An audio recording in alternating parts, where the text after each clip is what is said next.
Tātad vingrinājums guļot uz sāna, pacel kājas. Tas izstāst šādi.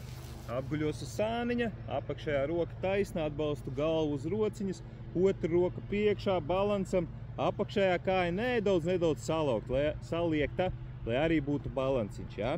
Augšējā kāja pilnīgi taisna, tātad nedaudz straujāk, paceļ augšā, nopauzēju, plūstoši, nolaižu lejā.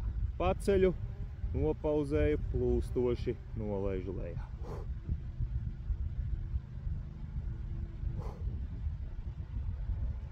Cenšamies arī, lai kāja iet vienā līnijā ķermeni, lai nav kaut kur šeit vai aiz muguras, plus mīnus. Protams, perfekti nenoķersim varbūt, ja izdodas ideāli, bet tā, lai iet vienā līnijā apmēram ar ķermeni.